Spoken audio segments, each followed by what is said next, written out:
Good morning, everyone. This is Sarah with the Pickaway County Library, and I'm here to bring you our baby toddler story time. We're going to start out with a chant called 5 Little Shamrocks. Are you ready? We have our 5 little paper shamrocks right here. 5 little shamrocks growing by a door. You picked one, and then there were 4. 4 little shamrocks, green as can be. You picked one, and then there were 3. 3 little shamrocks sitting by my shoe. You picked one, and then there were 2. 2 little shamrocks nodding in the sun. You picked one, and that left 1. 1 little shamrock for St. Patrick's Day fun. You picked it, and that left none. Good job. Do you want to do it one more time with me? We're going to start with our 5 shamrocks again. Let's get them ready. 5 little shamrocks growing by a door. You picked one, and then there were 4. 4 little shamrocks, green as can be. You picked one, and that left 3. 3 little shamrocks sitting by my shoe. You picked one, and then there were 2. 2 little shamrocks nodding in the sun. You picked one, and that left 1. 1 little shamrock for St. Patrick's Day fun. You picked it, and then there were none. Good job. Thank you for doing that along with me. The next thing we're going to do is read our story together. Our book today is called The Wind's Garden. It's written by Bethany Roberts, and we're reading today's book with permission from Macmillan Publishers.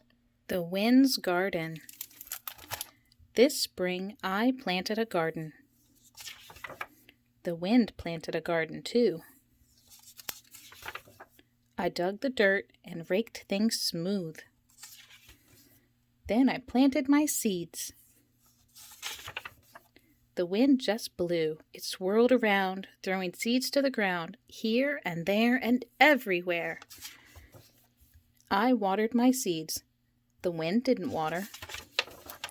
But the rain splashed down on the dry, parched ground of the wind's garden, and my garden too. I pulled the weeds. The wind didn't weed. Its garden just grew. And the sun shone down on the rich, dark ground in my garden, and the wind's garden too. Bees buzzed and butterflies flew. Our gardens grew and grew and grew. My garden and the wind's garden too. The end. I hope you enjoyed our story. Thank you for reading along with me. This book and lots of others are available in the Youth Services Department and are ready and available for pickup or to be placed on hold. So get online or come in and see us and choose some books to read at home. For the next part of our story time today, we're going to be using our sensory bin. In our sensory bin today, we're going to use some shredded paper and some fake flowers to create our own garden. Let's take a look. So first we're going to fill our bin with some shredded paper here, and I do have some brown and white and even a little bit of green in there just to represent our soil. Then we're going to either use some fake plants, some fake flowers and leaves that you can find just at your local dollar store, or you can even choose to use the flowers that we used for our activity. And you can put those in there as well. These printable flower templates are available on our Facebook post. So they are very easy to print out as many as you would like. And you can color them whatever colors you would like. Now your little one can practice planting them in the garden. You can bury them down underneath their soil. And then they can try to find them. You can have them come up just a little bit so it still looks like they're growing. This is very open-ended. Your little one can squeeze the paper with their hands and fingers and dig and pour and stack the dirt. And you can show your little one how to plant the flowers by piling the paper around the bottom of the stem, or in this case our stick, to help hold it up. And kind of mound it up there to help hold it upright a little bit more. You can also sort the flowers by size or color You could bury them all. You could match them to each other. You could make a pile of soil in one corner of the bucket. And you could also talk about the colors and shapes as they play. This is a very simple sensory activity, but your little one will be able to use all their fine motor skills, explore the different textures, and practice matching and recognition. The next thing we're going to do is our activity. For our activity today, you'll need our printable flowers, some craft sticks, an egg carton or a small box. I am using an empty tissue box today. Let's take a look at how we can put all these things together. The first thing you're going to do is print out one of our paper flower templates from our Facebook post. It will have 8 flowers on it, so 2 of each ones. You can use this activity as a color matching activity as well. If your children choose to color 2 of the same flower with the same colors, they can match them up that way or just by shapes. Either will be fine, however they choose to color them. After they're all colored in, you'll need to cut them out. I've cut them into a circle just to give myself room on the back to attach a craft stick. I've just used a small piece of tape.